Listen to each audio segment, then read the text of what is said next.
yearling breaker racehorse. So going into the racing industry, using bits. So they're going to be using a bit to control their horse. You know, whether you're using a bit or not, teaching the horse to give the pressure around their head, whether it's from the head collar, you know, if you're going to do a bitless bridle, depending what it is, hackamore, your side pull, whatever it is. Same thing with the bit.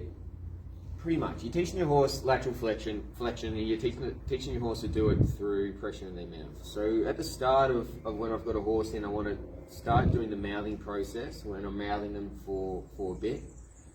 It's exactly the same as what I'm doing with a head collar. So what I am doing is, standing at the side, I'm just going to pick up that pressure. I'm going to wait until the horse finds the answer to that pressure to make it go away, which is to give its head in the direction that I'm pulling it. I mean, like with everything when it comes to teaching your horse learns from the timing that you release the pressure and relieve the horse, not necessarily the pressure itself. So what I mean by that is, the reason why your horse gives to the bridle and gets nice and soft and supple isn't necessarily because you're pulling the horse's head around. The horse just understands that it feels pressure in its mouth in that direction. To get rid of the pressure, it needs to yield its head.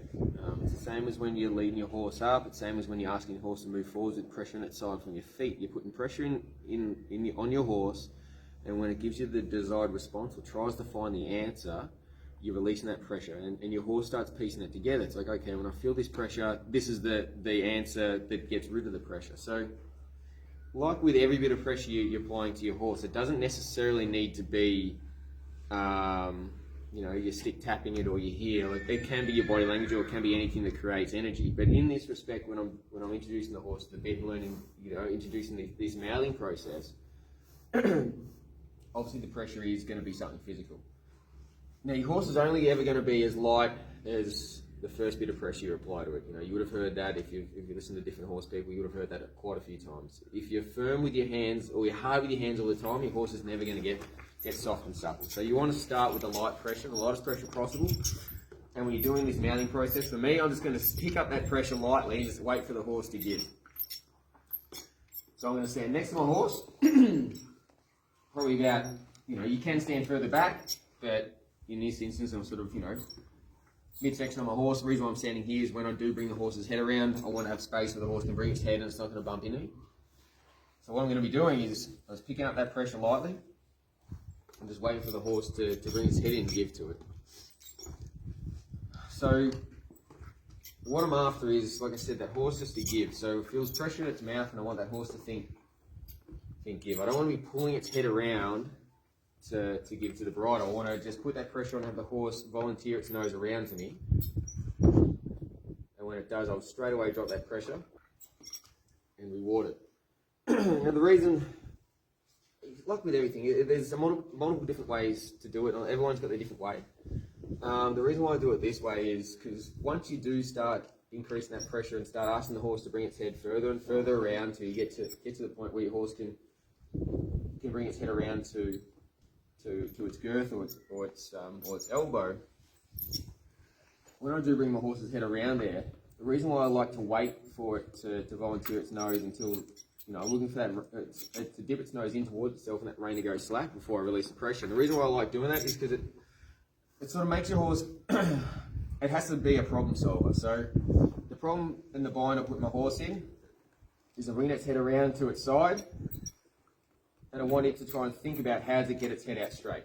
And how it gets its head out straight isn't by force of fighting against the bridle. It gets its head out straight by giving to the bridle and dipping its nose in towards its girth.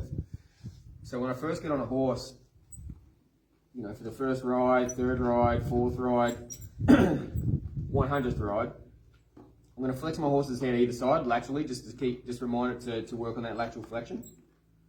And when I do, I want my horse to start to think bend. I don't want it to think that, you know, I just pull its head around and just yield its head.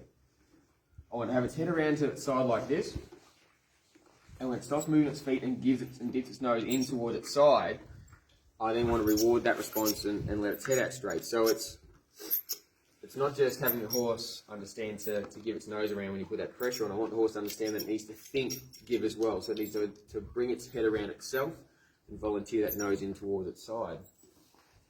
And like I said, you know, one of the byproducts of that is you also force your horse to start to think at the situation it's in. You see now it's sort of starting to force against that bridle a little bit, getting a little bit impatient until it stops, dips its nose in towards itself. You see that rein goes slack, and I want to reward that response.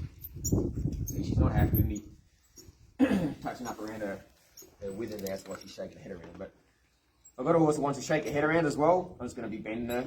You know, bending her laterally either side is a great way to sort of get your horse. If you've got an impatient horse, teach it to stand still without having to pull on two reins. If you've got a horse that's a problem, pulling on two reins usually just makes it worse because it gives it something to fight against. If you're pulling on one rein, it makes it a little bit easier for you to have control over your horse. You're taking its head off centre, so it's you're taking its power away from it. What I mean by that is if your horse has got its head straight, it's got its whole body behind it, can put its hindquarters behind itself as well, and can really force its way through the bridle. So if you're pulling on two reins, your horse doesn't know to give, it can then fight that even pressure and push right out on it and quicken up. If you let the horse understand that you can bend it laterally, you take a lot of that power away from it and sort of start to take, you know, the horse's advantage is obviously one of the advantages it's got is it's quite powerful. So we can't be fighting against it with our strength. So this drill, whilst it's my start to the mouthing process, teaching the horse to give that pressure laterally, it's also a good drill later on that I'll keep always implementing to always have the situation in my favour, and that is take the horse's power away from it.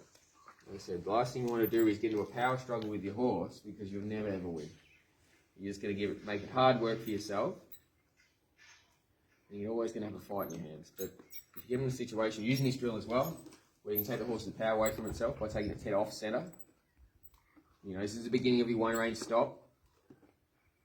The reason why it's beginning with one range stop is because I'm waiting for the horse not only just to give its head in towards its side, but I'm also waiting for its feet to stop. So this horse hasn't moved around before, it's done this drill before. But if the horse was to keep moving its head, moving its feet, I just keep its head flexed around until it stops moving its feet and softens its head and dips its nose in. So as you can see, you know, this horse needs a bit more work with this until it's more comfortable not throwing its head around. So I'll probably be here bending it a few more times, and when I'm riding it, I'll be bending it like this when I first get on it as well. You know, if I'm in a situation where the horse is a little bit worked up, I'll be bending it either side until it looks to stand still and not move its feet. Like I said, you know, in a situation where your horse wants to sort of fight you, get impatient, doing a drill where you flex its head from side to side, it's going to have to wait here a little bit.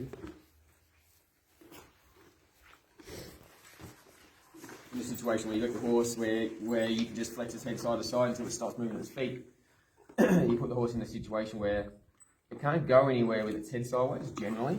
I mean, they can, but if you put a little bit of training into them before you get to that situation, usually they can't, so they can just sort of move around in a circle, and then when they stop moving their feet, the reward is the pressure goes out of their mouth and they get to put their head out straight. So, well, like I said, start of my mouthing process, and it's also the start of a drill that I'll use right throughout my riding and right throughout the life that I'm working with this horse to teach it patience, your one range stop.